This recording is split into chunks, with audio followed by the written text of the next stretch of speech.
but I think he's a player that is pretty polished going in. He can use some improvement as everyone can, but he's pretty polished going in. He's not the most athletic tight end in the draft, but he's a good athlete. He's got good size. He probably can put on another couple pounds if he has to. But really, when it comes from a technical standpoint, there's some things you can work with his hip height. They're going to help him in the blocking game. I just want to reiterate, when you're playing in the tight end position, if these guys catch 5 or 6 passes a game, it's a big deal. And so it's what they do in the run game and the pass protection game, what they do on the screen game. Like that is that's how they're really going to affect your team. Like we can sit here and watch one hand catches and how good there are red zone threats. And that's important. And the kind of routes that these guys can run is important. But what's more important as it pertains to like, are you an every down player for this team? Are you a really valuable member of the offense? Can I keep you in the offense all the time? If they go to nickel, can we run the ball with you in the game? If they put a safety on you, can you beat him? If they put a corner on you, can you muscle him? If they put a linebacker in you, can you outrun him? It's like those kind of those matchup problems that can also stay in the game are the most valuable players at the position. Those are the guys that can really unlock defenses. This kid, now Luke Musgrave is from Oregon State, the Oregon State University. Go Beavers, okay? 6'6", 253 pounds, ran a 4.61. He's a phenomenal athlete. He is smooth like a Corvette, man. When you watch this guy, he looks like an old Stingray running down the field. He was hurt. He had a major injury to his knee. I think he got to play in 2 full games this year. So we're going to go back a little bit to the beginning of the season and watch tape on him.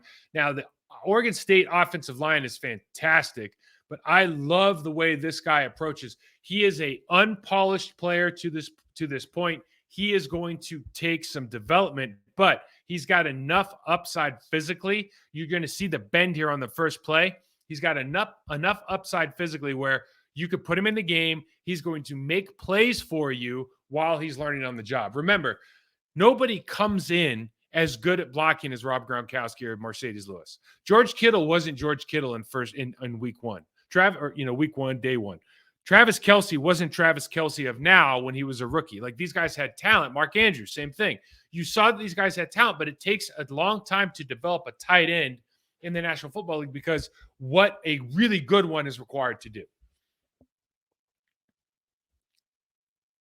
I just love the bend there. Now he gets beat here, okay? But watch again. Look at the dip and rise. I mean, he's 6'6". That is absolutely unique. And the fact that he is that able to reload his hips, sink it, and hit on the rise is phenomenal. Like I'm sold right. I don't really need to watch anything else as far as blocking. I'm sold right there because now we know he can physically do it. If we have a meeting with this guy and we can tell that he's got kind of grit, resiliency, he's got a little bit of stuff to him that wants to put people on the ground, I'm sold because I can teach him everything else. He just demonstrated the most important thing that a tight end needs. He can play with leverage at 6'6". Point stance, and this is not showing up as good as it should on this tape, and I'm not sure why, but this guy is so fast and smooth. Change of pace, takes off again, runs right away from the linebacker, catch out of bounds. I mean, he makes up space like you would not believe. You're going to see him here on the seam route. Quick move on 38 here. Just smooth.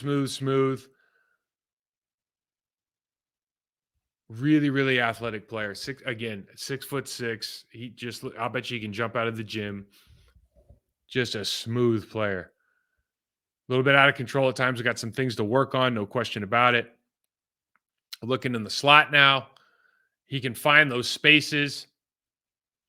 Quarterback gets pushed out of the way, but you just see he has a kind of a nose for where to get open. You see the opening right here. Obviously, the quarterback has to get flushed to his left, so it changes the makeup of the throwing lane.